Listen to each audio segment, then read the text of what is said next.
Okay.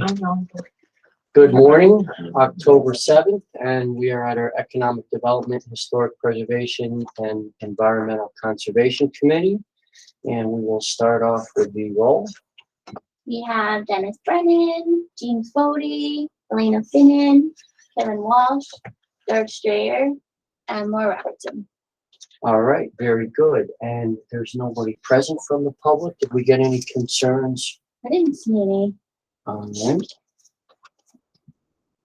And that leads us to two sets of minutes. August 5th. Are there any motions to amend? So then I'll make a motion to accept the August 5th minutes. I'll second. All in favor? Aye. Aye. And that passes unanimously. And the September 5th, 2022 minutes. I'll make a motion to accept it as September 2nd minutes. I'll second. Are there any opposed? All in favor? Aye. And those minutes are accepted. Can you note Matt Yetto and James Bodie? Yes, and I will note that Matthew Yetto has signed on, and we have Supervisor Crucione and our comptroller present at the meeting. That brings us to resolutions. So the first resolution I have is really two resolutions, and I think we're hoping to get it on a special meeting, the special meeting for this Tuesday, because it has to do with installing crosswalks at St. Joseph's and River Road and Upper Union Street. Upper Union Street has a pretty hard stop in terms of being able to submit for grant reimbursement on December 31st of 2022. So what we're trying to do is give the contractor essentially an extra 2 weeks to sign the contract and get ready to go. In preliminary discussions with the lowest bidder, they did feel like they would be able to start in 2 to 3 weeks, and they were confident that they would be able to finish. So if you guys are okay, we put out a bid package that included the crossing at St. Joseph's, a sidewalk on Knox Street, crossing at Upper Union, and a sidewalk on Plum Street. This is probably no surprise to anybody. The contract materials and labor were very high, and we're only able to fund 2 of those items, but they're 2 very critical items, and I think that they'll be really important for the town to improve safety. And we're hoping that as we roll into 2023, we will be able to tackle the Plum Street sidewalk. So we're Is that the most expensive? No, it's just not able to be funded in this package, but we're hoping that we'll be able to fund it next year. All right. So a lot of good work was done, and I'm still feeling very positive about this. We knew that construction costs were double from when we got these grants, so it would have been impossible to do everything that we were trying to do. But we figured we'd put the numbers out there, get the engineering done, see what we can do on the Knott Street sidewalk.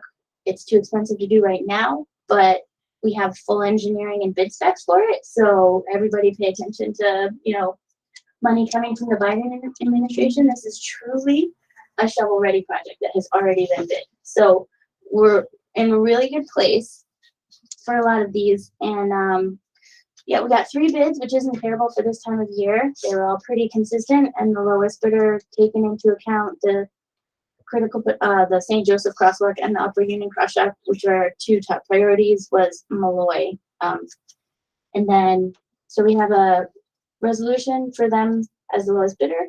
And then we have a resolution for Weston and Sampson to do construction inspection and bring the project to a close. And all of it is within budget. I worked with Jamie really hard to try and keep everything within budget. There's sacrifices, but we're in a good spot, I think so. All right. These are 2 important projects. So if the resolution passes, what would be a proposed start date? I tell them they got to sign the contract, but it's probably realistically they're probably going to start on Upper Union at the end of October. Okay, before winter. Yeah. All right. Very good. I mean, I would have them start the day after, but they have to do some stuff first, so. And then, the only other resolution that I'm carrying a resolution appointing members to certain committees, just in case, because the CAC is so low. If we can get people on the CAC, I'd really like to pop them in there. I'm just really struggling with the quorum on that board, and it's an important board. It is. So I'm just keeping that one open, but I don't actually have any names. But the third one is a resolution accepting a subdivision sign, and Clark went out and took a picture for me, which I'll just show you guys. This is the subdivision sign. You might have noticed it if you're driving up and down River Road. This is where the subdivision sign would be. Right now it's a real estate sign, but this is into the entrance of Kelts Farm Road. And kind of an interesting thing that he did with the sign is he's using reclaimed beams from the old barn that was the Kelts Farm family barn. And as you can see, it's got a little planting box at the bottom.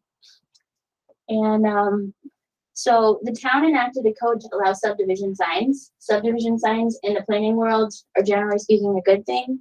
They create a sense of place, a sense of community, identity.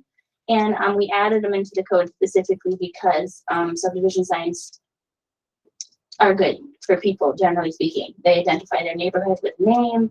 It gives them, a sense of belonging when they drive past them. They're all over. Well, we don't actually have that many. Hexham Gardens, Yeah, some of the older ones have them. Avon Crest. Yep, they have one. Are those the only two? Windsor, but that one got taken down, right? So, yeah, they typically build pretty-ish ones, and then they take them down once they've built their last home. Like Park Ridge is about to lose theirs because of maintenance. That's what I was going to ask. So I asked Barry about this, and it was like, yeah, sign's beautiful, love the sign, don't want to do maintenance on it. So it's a question. The planning board has to approve the sort of the look of the sign and the location, but the planning board also needs the town board to approve the location because it's in a public right of way. Our code does allow us to take money for maintenance of the sign, but it's in perpetuity, the town will end up, taking ownership of the sign at some point. Well, I know that the Hexham Gardens sign was painted, I think, 3 or 4 years ago by volunteers in the neighborhood. Well, yeah. I mean, Yeah. did you paint it? Paint there. You're So- the one that keeps that sign going. Yes, and Avon Crest we had to do because somebody ran. Somebody ran into it, and so Ray brought that up as well. Like, they're beautiful, people like them. It's an identity they have in their neighborhood, but it is a cost to the town. I mean, it's probably not a substantial cost, as much as like rebuilding that, because that was handmade slate. Yes. Yeah. This is, I mean, I don't think you'd be able to get reclaimed beams, but you'd be able to place the wood and paint it. But yeah, I mean, it's definitely a cost. So it's just a question for you guys to think about. All right. And that brings us to Mr. Walsh and all of his activities on the And planning board. everybody else, of course. I just try to cover what we did since last time we met at the economic development meeting. So Balltown Road, Law Commons 5 was approved, of course. And then the tenant change at ShopRite Plaza for the Volcano Asian Barbecue Restaurant. And yes, I grew going into a moment of the tenant change that was approved. And the recommendation is towards for their cooler that's going to be on the back that's going to violate the rear yard setback. That's on the ZBA coming up. Lots going on, of course, but a lot of things coming to closure too. With the River's Ledge, working on designs. The two subdivisions, both Empire Drive and Van Antwerp, are getting close, which is Van Antwerp needing the town designated engineer review. Knott Street's broken in. We're going to have a public hearing at our next meeting for the outside dining. He's going to take the opportunity to review the approvals from the town for the special use permit. So he may be looking at our changes or something else there. So we're waiting to see what he submits on that. But we'll have a public hearing on the 24th, and then we'll turn it over. We'll have to have a recommendation to the town board on updating that special use permit. Momentum came in for signage. One sign's okay. The other signs are too large on the facade, too many and too large. But the planning board, I think, supports the signs because they're so far off the road. So I would expect to get there with a positive ZBA recommendation. Close to closure on Trinity Baptist Church for the recreation area. You just got to update their drawing. We should be good. And Stewart's, of course, the ZBA grants their area variance for the cooler on the back, which is actually better than an existing cooler, 1 foot better. then we'll approve their upgrades that they're gonna have over there, cleaning up the exterior. Things were new are the sign. One thing about the sign for Kelt's Farm is that that's like a sales sign. So we're looking at possibly giving a temporary approval for the sales sign for a certain amount of time, and then have Joel submit what the final sign for the subdivision would look like. As you can see, very, very little bit of Kelt's Farm is actually in the sign there. Because I think the requirement is 16 square feet, right, Laura? So we're hoping that he'll be compliant with the sign. So we'll see what he submits on that. Let's see, Hickory Farms doing their annual thing over in Mohawk Commons. We're working through signage there. Smoke shop, and this is new at Mansion Square. I think it was the T-Mobile building. So it's going to be a smoke shop. No cannabis, of course. Meets all the requirements of the town. So it's basically a smoke shop, CBD accessories, I guess. Tobacco, and probably cigars and accessories, it sounds like. And then Union Street, this is new, the single family residence next to, was it Key Bank? I think was that. Yeah, it was keeping. Was it Key Bank? So, you know, City of Schenectady had an application for a takeout or fast food restaurant, and they wanted to convert, or actually I think at one point tear down the building next door. So that kind of went away, which is good news for all of us. But what's coming back is looks like they're going to repurpose or reuse that financial institution. They didn't say what yet, but they're going to keep the building next door, and they want to make it mixed use, so retail probably or office on the first floor, right? I think office is also on the first floor with a residence on the second. So that's all good news. Because I'll clean up that property and add some green space over there. So good. That's pretty much it. And as always, thanks to the planning department and code enforcement, because when we get through all these, we're done, but it just moves over to these guys and it doesn't end for quite a while. So thank you. All right, well, thank you. And 3 cases on for the zoning board. Yep. Dunkin' Donuts is trying to put a monument sign up on State Street. He needs a variance from the zoning board.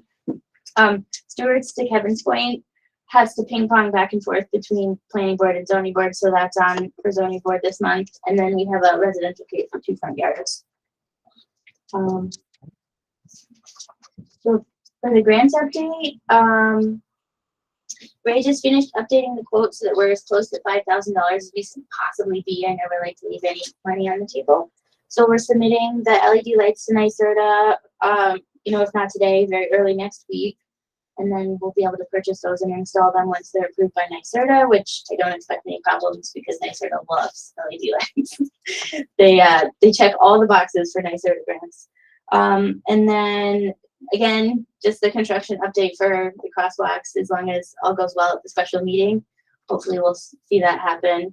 I do want to talk to the contractor because one of the things we talked about, which I haven't done because I wasn't sure what the timing of this was all going to be, but we need to start redirecting people parking across from St. Joseph over to Zenner Soccer Field. So if the contractor thinks that he can start working on that this year, that's going to be one of my first things, is to start making signs.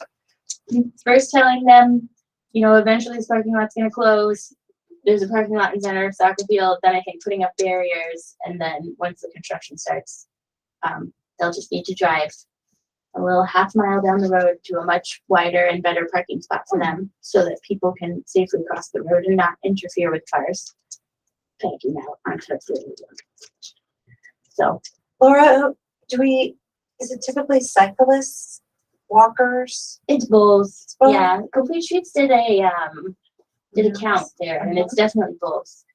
We could maybe connect with some of the cyclist groups locally, since I did the ride for missing and exploited children. Yeah, I'm tapped into that community now, yeah. and they have like Facebook groups and things like that, so I could share something on there. Yeah, just be That like, could be helpful. so what I think I should do is just make as clear a map as I can that we can post, and they can post on Facebook too, that says, hey guys, like this is gonna be safe for pedestrians and bicyclists. If you're going to enjoy the trail, like please park here or the other closest parking lot, I have crossed with other cyclists from St. Joe to that area, and we've talked about just this summer, this is really dangerous. I was like, don't worry, help is on the way. There's a crosswalk coming.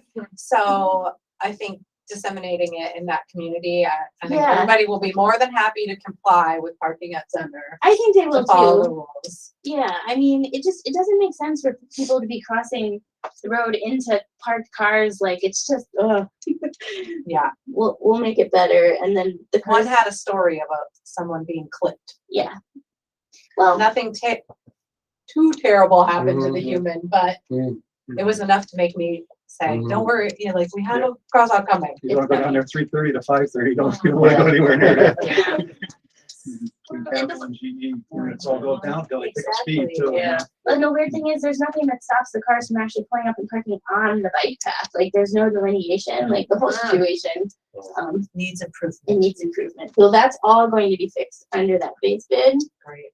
But we do have to move the people, and we'll try and move them and make them as happy as possible. Sometimes, yeah, but anyway.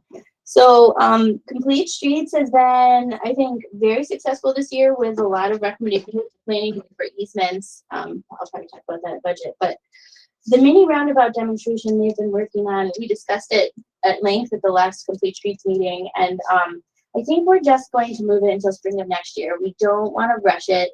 We don't want to, just get it out there for the sake of getting it out there, and then. So it was really hard for them to decide, but I haven't been able to give them as much support as I normally can, and we're just not ready. So they may do some public outreach to Lexington, just walking up and down, gathering input about the bike lane. But I think that we're moving the demonstration projects until the spring of next year, just so that we can do a really good job on them. All right. And then we had some discussions. I know there was a lot of excitement initially about the 25-mile-per-hour speed limit. We have this transportation planner, Jim Levy, who broke it to us that law changing doesn't actually affect the town of Niskayuna because there's certain thresholds. One is it applies to cities and villages, not towns and counties. And we don't have the population to qualify for reducing our speed limits to 25 miles an hour. So he sent me all the information, good to know. But right now that's actually not an option for us. So at Tree Council, That was gonna be townwide? well, yes, right. Yeah. It's kind of like specific. It's an interesting thing. I mean, you really have to be careful with it because you have to meet the MUTCD guidelines for certain, roads. It's not an easy blanket. Mhm. Okay, now all of our local roads are going to 25 miles an hour. I mean, you may see it being done in the city of Schenectady and some of the cities that are now allowed to do it, but it's a different type of circumstance than. There's a reason that they left out towns and counties, and I think it has a lot to do with the density that you see in cities and villages versus Mhm. And towns and counties. could you just do neighborhoods? Like, could you just do, if it went through, could we just do Old Niskayuna and not the whole town? We can't because the law didn't go through for us. How the cities are enacting it, I'm not sure. Okay. Yeah. Thank you. Tree Council had a really successful street tree master plan meeting yesterday. They're trying really hard to finalize that master plan in 2022. The idea being, once we finish it up with our consultant and the Tree Council's happy with it, they would forward it to you guys. We would look at it at this committee here, and if everybody was on board, highway department and everyone, then we would bring it to the town board to adopt.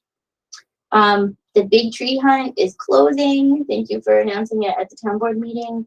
I don't know if we're willing to do one more push. I think we've got some massive tree entries. It's circumference, so I think a lot of times people they think of tree in diameter, so like a 3 or 4 foot diameter tree. But a 3 or 4 foot diameter tree has a circumference of 14 feet. So I mean, we've got a 14-foot silver maple somewhere in the town, and a couple of people are really excited about their trees, but not a lot of entries. So we just want to make sure people know that you don't have to have the biggest tree. The Tree Council is loving the pictures and just people being out there and seeing their trees. So anything you got, go out and measure your big tree and send it to us. It's very fun.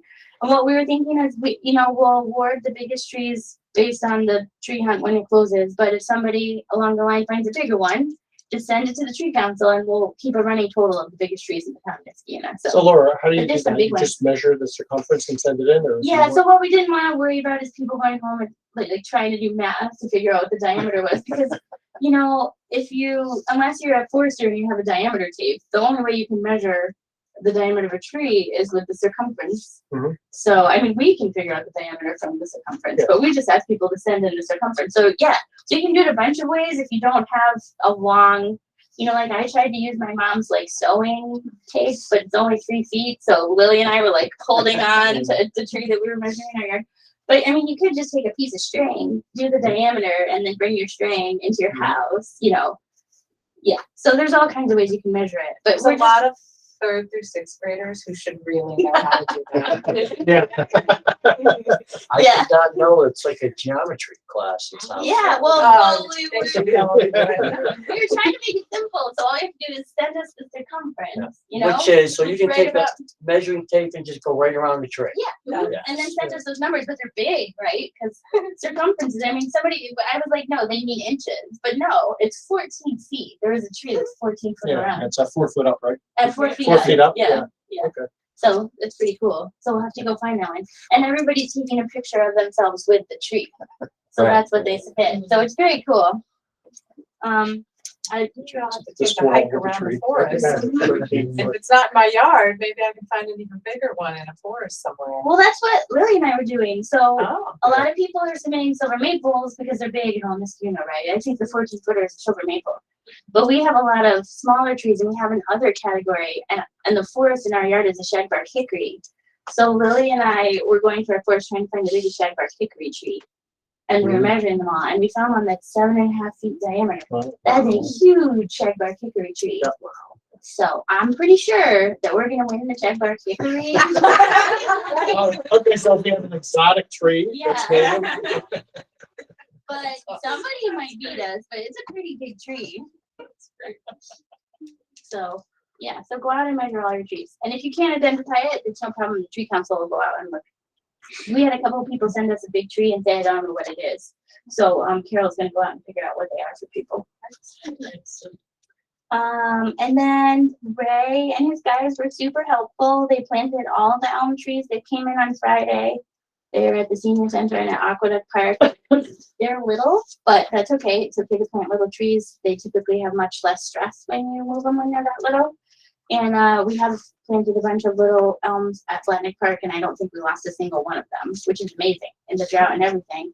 So, so they should grow pretty quickly and be very beautiful at both of those public places. And many thanks to his guys for that.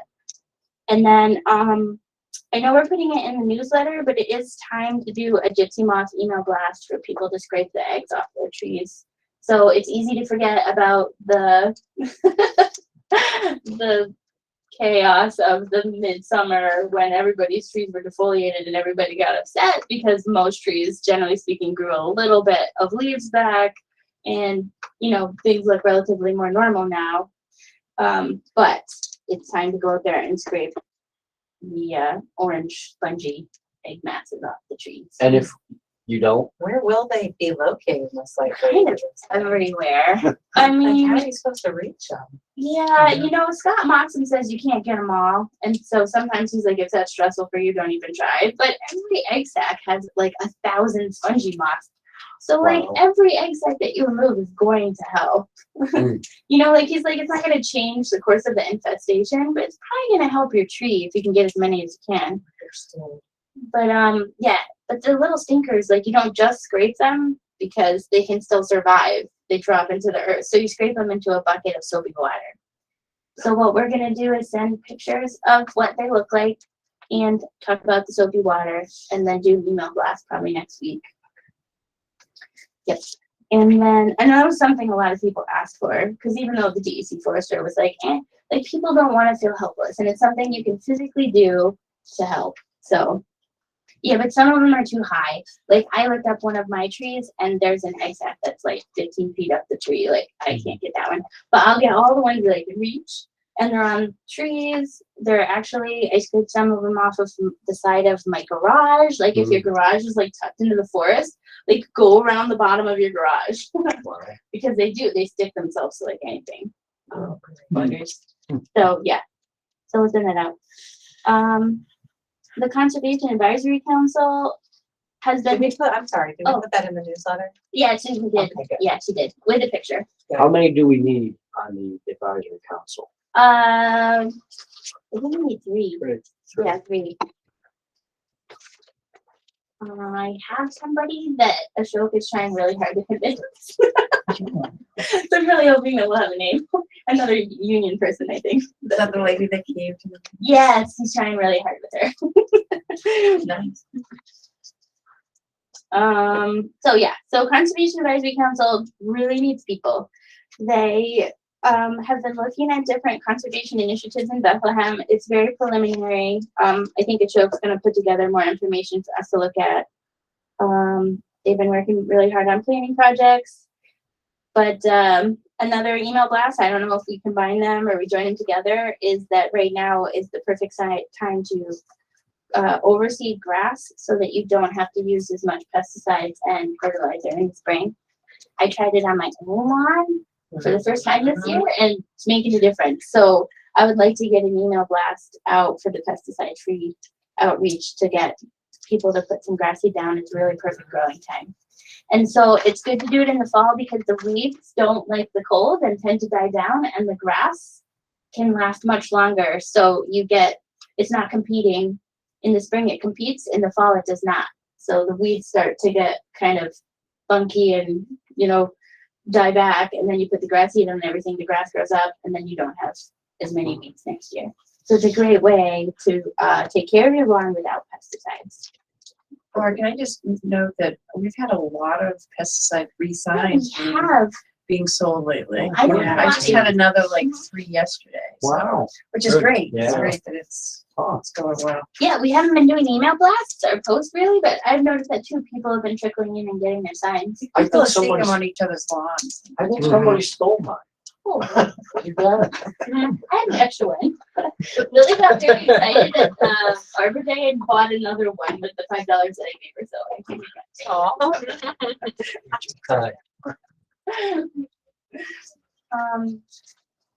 so the Climate Smart Communities Task Force also grant is ongoing, and I apologize. I really wanted to get a compost bin day done this summer, but I don't think it makes a lot of sense to do it in late October because most people aren't going to compost all winter long. I do, but most people probably won't.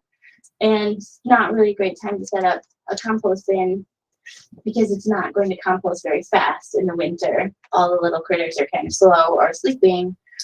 So I think we should wait on that and do it in the spring. I think it makes sense probably to research the compost bins and get everything ready and even purchased over winter.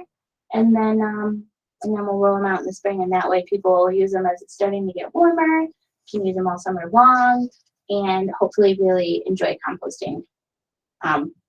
That is Makes sense. a great, that is a grant from NYSERDA, and it doubly removes greenhouse gases because one, you don't have to pay for the whatever you're putting in your compost bin to go to the landfill. So you're reducing the transportation greenhouse gases, but then when you use your compost in your earth, when you put the compost back in the soil absorbs twice as much greenhouse gases as normal because it has more structure and is healthier. So it's a double whammy. I really want to get those out. It's very good for our community to do that. And also it's a really good, cheap way to get dirt, which is why I, of course. Clark put together the architectural list for me. They were able to, they've been meeting regularly with the Rivers Ledge Senior Center, but they got them to submit a roof detail finally. So it's a 3-story building. It's very important that all of the HVAC and all of the kind of noisy makers for apartment buildings are contained on the roof within a roof well so that the noise is covered and people aren't looking at kind of unsightly HVAC equipment. And we've got that plan. Initially, we just want to look, I think, at some of the depths, just to make sure that the HVAC isn't coming over the roof well, but it looks pretty good so far. Are we taking into account that the fact that the road is higher in Yeah, some spots? The road is only like 4 feet higher or something. Mhm. And then the building's 3 stories, so Okay, it'll so be that's not an difficult. issue. Yeah, when he was at the planning board, he was saying that the people on the other side, even though, right, so there's, the proposed buildings on the road, then the houses on the other side of Aqueduct Road, but he thinks their sight lines, even on the 2nd story, aren't gonna go over the Okay. 3rd story. just because that building's tall. I mean, prepare yourself. 41 feet. That building is tall. It's gonna be quite a change to the Aqueduct Road, but, they're working on making sure that it is as good as it can be. And then Broken In hasn't really been, working too much on its facades, but they always go to the architectural review board. I know there were, like, to Kevin's point, some concerns that the addition to Stewart's isn't as beautiful as it could be because it is a freezer.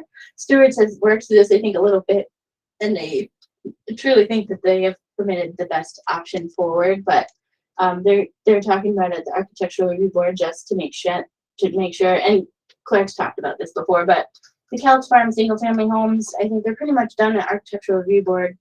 But one of the things that I think the architectural review board did there that was very cool is that Joel's daughter's house, he put a lot of extra, like the Exposed beams and all that stuff. And when Joel initially built out all of the homes, none of the other ones had that. And architecture review board was like, wait.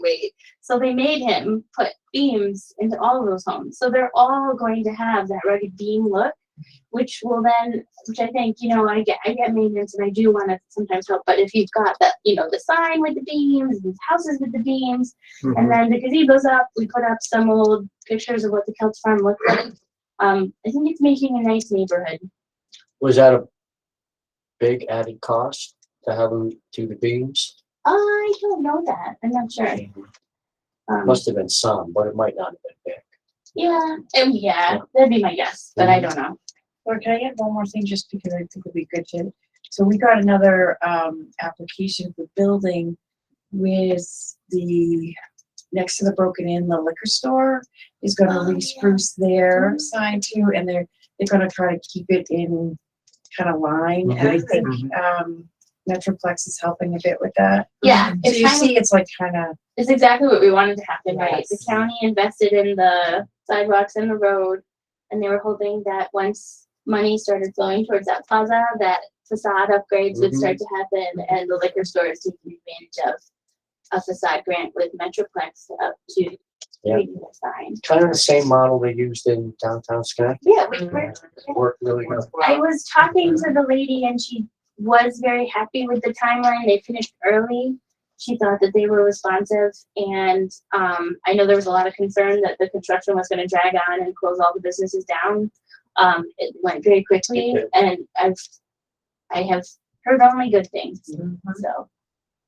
So many thanks to the county for that. I know that was a hard one for them to take on, but they did it, and I'm happy that they did.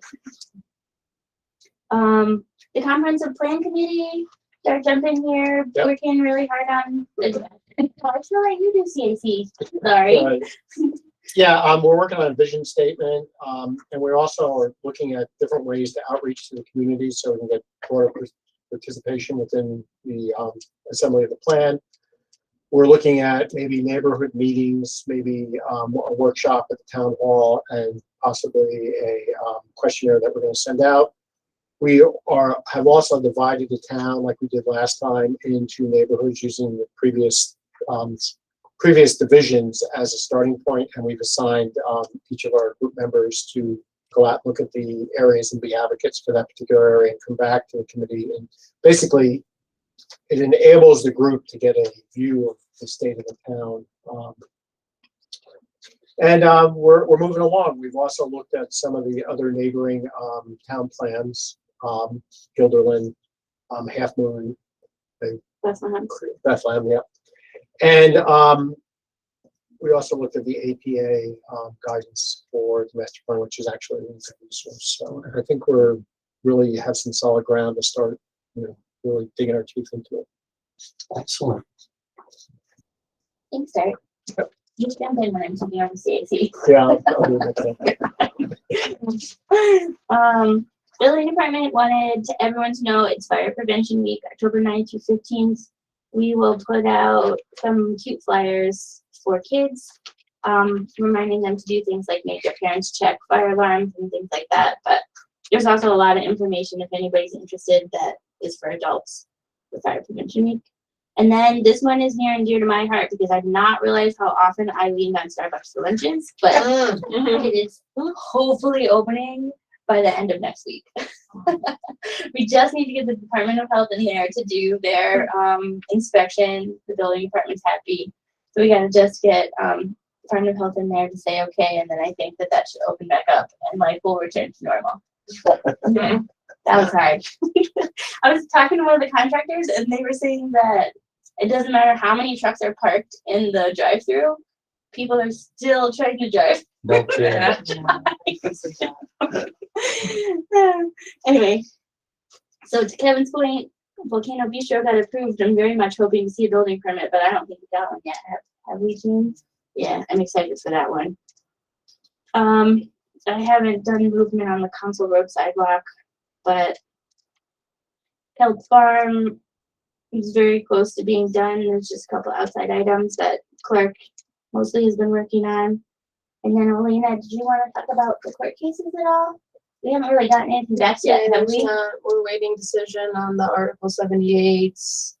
We have one that's going to mediation maybe in 2 weeks, not an Article 78, just contractual one. What was the Article 78 again? Me We too. have both zoning, or no, one planning board, one zoning board. No, they're both Oh, zoning. they're both board. zoning board, sorry. Those are definitely both We have zoning two board. zoning board, Article 78, that are both waiting decision. And we had another one that had to do with a contractual lawsuit that we have to go to mediation for. It's just part of the Mhm. process. So that's, I believe, scheduled for October 20th. And then our code enforcement cases and the Niskayuna Town Court, I think we've actually had a little bit of success with them because one went to trial recently.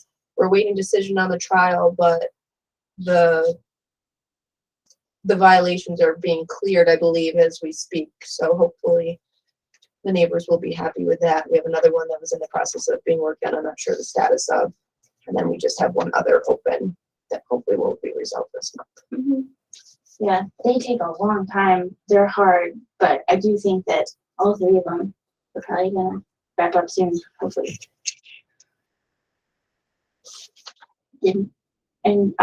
Dennis?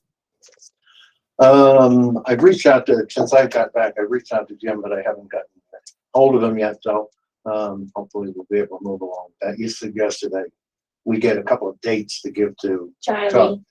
Charles and, to try to get into the building, see what's in the basement, what's in the roof. So we're working on that. Thank you, Supervisor. We do now have the Preservation Commission.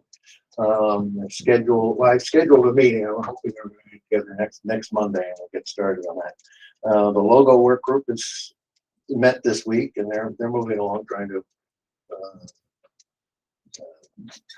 figure out what exactly to do and how to approach the residents, provide information about what is a logo, what would we like to see in it, et cetera, et cetera. It's amazing how I'd like to complicated the I'll logo talk to you about that after the meeting, because Yeah. I think maybe some of the information you're getting from the sort of comprehensive plan Sure. might be useful. Okay. Yeah. And then one other thing I'll add in these board vacancy lists, the historical committee could use some more. Oh, come on, Aaron. We could use at least 3. Okay, I'll put 3. We have 8, but some of them are not really breaking under the 10. That's pretty big though. That's, Yeah. is 8 a good number? Is it, would 5 be better or? Hold on. Do we have a cap by resolution as to how many people can be on that committee? Yeah, 15. Oh, okay. Yeah. I didn't realize we had that high. That's too many. Yeah. But we could use a few more regulars, yeah, Yeah, it's, and some fresh blood. yeah, I think the CAC struggles a little too, because there's a couple that don't show up as much. So if you have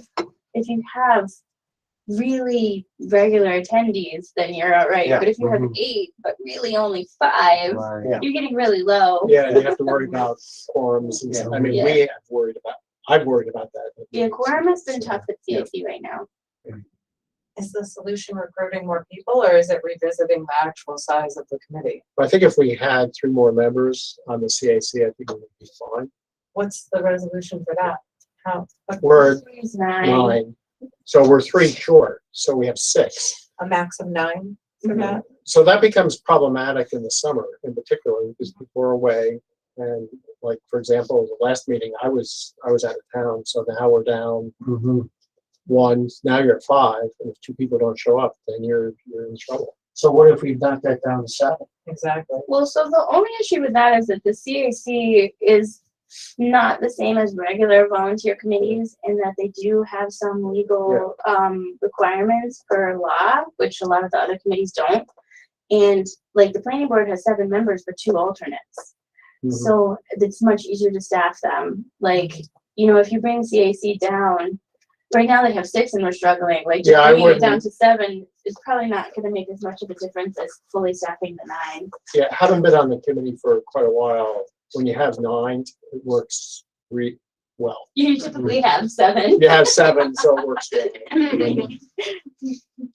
And I don't think necessarily having 9 people there, you're making a decision about the impact of the project or some of the stuff, and it's good to have a diversity of opinions on the board. So I think if you narrowed it too much, you run the risk that you wouldn't get the diversity that you need.